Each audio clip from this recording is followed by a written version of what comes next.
नमस्कार दोस्तों, स्वागत है आपका जेबीबी क्लासेस के ऑनलाइन प्लेटफॉर्म पर। देखो, अपन चैप्टर पढ़ रहे हैं मानव नेत्र और रंग बिरंगा संसार। इसमें अपन ने पढ़ लिया था नेत्र की समंजन क्षमता, इसके बाद निकट बिंदु, दूर बिंदु, इसके अलावा एक दोष पढ़ा था मोतियाबिंद। आज अपन मानव नेत्र में जो दोष उत्पन्न होते हैं उसके बारे में अध्ययन करेंगे, ठीक है ना। मानव नेत्र में दोष क्यों उत्पन्न होते हैं? देखो, कल की क्लास में मैंने बोला था कि जैसे जैसे आयु बढ़ती जाती है, क्या होता है, आयु बढ़ती जाती है, वैसे वैसे मांसपेशियों का जो लचीलापन होता है वो खत्म हो जाता है। इससे क्या होता है, अभिनेत्र लेंस की क्या हो जाती है, समंजन क्षमता कम हो जाती है, जिससे नेत्र में दोष उत्पन्न होते हैं। देखो, नेत्र दोष क्यों उत्पन्न होते हैं?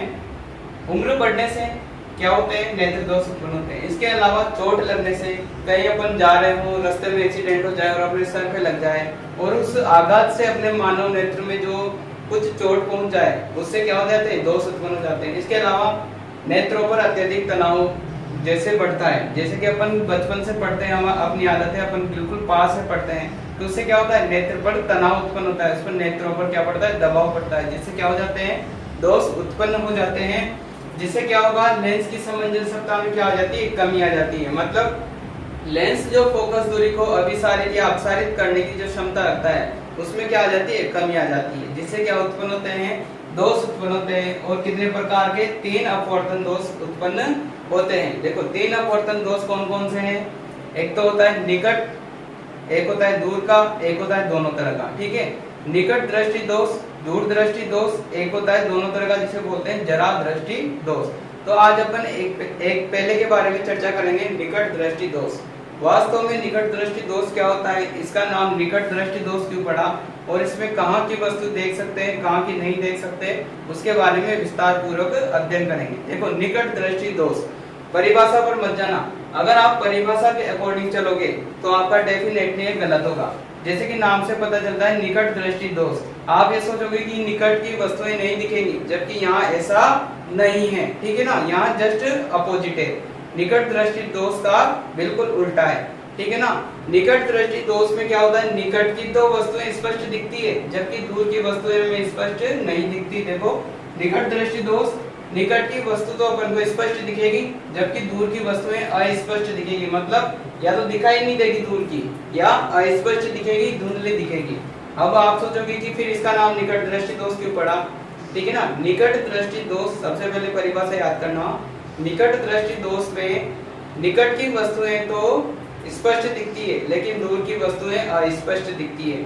जैसा नाम है उस नाम से परिभाषा निकालनी है, ठीक है ना। निकट दृष्टि दोष, इसमें निकट नाम आ रहा है, तो यानी कि कौन सी वस्तुएं दिखेगी, निकट की वस्तुएं दिखेंगी और दूर की अस्पष्ट दिखेंगी, ठीक है। इसमें उल्टा क्यों हो रहा है, वो भी अपन आगे चर्चा करेंगे, ठीक है ना।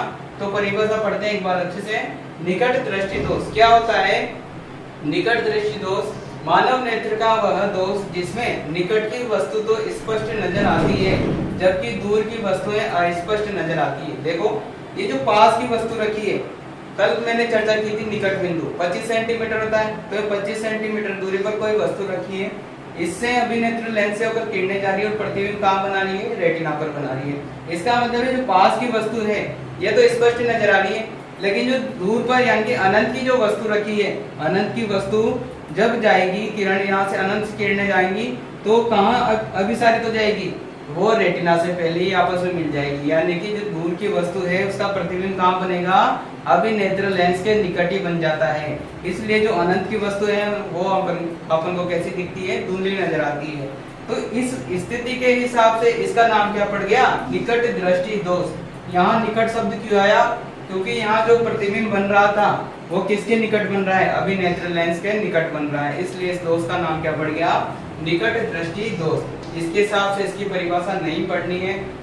एक ट्रिक ध्यान रखना, जो नाम आ रहा है दोष में वहां की वस्तु अपन को स्पष्ट दिखाई देगी। मतलब निकट दृष्टि दोष में निकट की वस्तु अपन को स्पष्ट दिखाई देगी, ठीक है ना। तो इसमें क्या होता है, जो दूर बिंदु होता है, सामान्य व्यक्तियों में दूर बिंदु कहाँ तक होता है, अनंत पर होता है। कहाँ पर होता है, अनंत पर। वो खिसक कर नेत्र के पास आ जाता है। मतलब जो अनंत पर था दूर बिंदु, वो खिसक कर कहाँ जाएगा, यहाँ आ जाएगा। मतलब यहाँ तक ही अपन को स्पष्ट दिखेगा, ठीक है ना। जैसे पहले अनंत पर था, ठीक है, समझो अनंत पर था, अब वो खिसक कर कहाँ गया, नेत्र के पास आ गया, मतलब यहाँ तक की स्पष्ट दिखेगी, इससे आगे वाली अपन को स्पष्ट नहीं दिखेगी।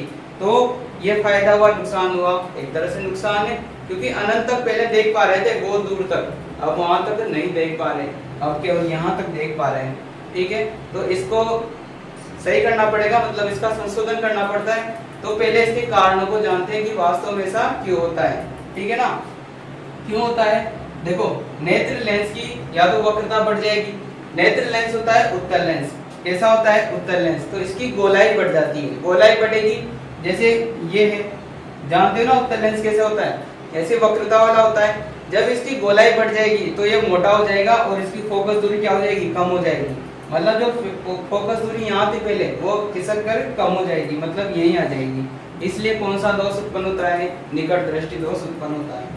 दूसरा कारण क्या है, नेत्र गोलक का लंबा हो जाना। ठीक है, मान लो इस बार वक्रता नहीं बढ़ी, लेकिन ये जो गोलक है नेत्र गोलक ये लंबा हो गया, मतलब ये खिसक कर पीछे चला गया। ठीक है, तो प्रतिबिंब यही बन रहा है, लेकिन गोलक की रेटिना कहाँ चली गई, पीछे चली गई, तो अब भी क्या होगा इस स्थिति में, प्रतिबिंब पहले ही बन जाएगा, रेटिना से पहले ही बन जाएगा, मतलब अभी नेत्र लेंस के पास ही बनेगा। ठीक है ना, इसलिए इसको बोलते हैं निकट दृष्टि दोष। ठीक है, इसमें क्या होता है, दूर बिंदु अनंत पर न होकर नेत्र के पास आ जाता है और प्रतिबिंब रेटिना से पहले ही बन जाता है, रेटिना से पहले कहाँ बन जाएगा, अभी नेत्र लेंस के निकट बन जाएगा, इसलिए इसको कहा जाता है निकट दृष्टि दोष। अब इसको उपचारित कैसे करें, ठीक है, इससे छुटकारा कैसे पाएं या इसका संशोधन कैसे करें। अब क्या हो रहा है, देखो किरणें पहले ही मिल रही है, तो अपन को क्या है, किरणों को फैलाने की जरूरत है, किसकी जरूरत है, किरणों को फैलाएंगे तब ये दूर जाकर मिलेगी। अब किरणों को फैलाने का काम कौन करता है, उत्तल लेंस करता है या अवतल लेंस करता है, अवतल लेंस करता है ना, तो अपन आंख के आगे क्या लगा देंगे, अवतल लेंस लगा देंगे। अब जो अनंत से किरणें आ रही है, अवतल लेंस उनको क्या करेगा, फैलाएगा। ठीक है ना, फिर फैलाकर जैसे ही अभी नेत्र लेंस के पास जाएगी तो फैली हुई किरणें आएंगी, तो ये इनको सिकोड़ेगा, तो फिर ये सिकुड़ेगी कहाँ पे, रेटिना पर, यानी कि जो अवतल लेंस लगाया अपन ने, इसके सहायता से प्रतिबिंब कहाँ बन रहा है, रेटिना पर बन रहा है, तो अनंत वाली वस्तुएं अपन को स्पष्ट नजर आ जाएगी, और निकट वाली तो अपन को स्पष्ट दिख ही रही थी पहले, बात कहाँ की थी, केवल अनंत वाली की, तो अनंत वालों का, अनंत वाली जो वस्तुएं हैं अब उनका प्रतिबिंब कहाँ बन रहा है, रेटिना पर। इसका मतलब क्या हुआ कि अनंत वाली वस्तुएं भी अपन को स्पष्ट दिखाई देगी। तो यह था अपना निकट दृष्टि दोष। निकट दृष्टि दोष का नाम निकट दृष्टि दोष क्यों पड़ा, क्योंकि जो दूर की वस्तुएं थी उनका प्रतिबिंब कहाँ बन रहा था, अभी नेत्र लेंस के निकट बन रहा था। और नाम से परिभाषा निकालनी है, अगर नाम में किसी भी दोष के नाम में निकट आ रहा हो या दूर आ रहा हो, निकट आ रहा है तो मतलब निकट की वस्तु स्पष्ट दिख रही है और दूर की वस्तु अस्पष्ट दिख रही है। ठीक है ना, डायग्राम ऐसे के बनाने हैं, किरण आरेख ऐसे के बनाने हैं, इसमें आपका काम हो जाएगा। इसमें से क्वेश्चन आने के पूरे चांसेस होते हैं। इसके अलावा दो दोष और होते हैं, दूरदृष्टि दोष और जरा दूर दृष्टि दोष या जरा दूर दृष्टि था। ठीक है, उनके बारे में अपन अगली क्लास में चर्चा करेंगे। आई होप आपको समझ में आया होगा। इसके अलावा अगर आपको ये सब समझ में आ रहा है फिर भी आपको कमेंट करना है, नहीं भी समझ में आ रहा फिर भी आपको कमेंट करना है, वीडियो को बार बार देखना है ताकि आपको समझ में आए। ठीक है, थैंक यू।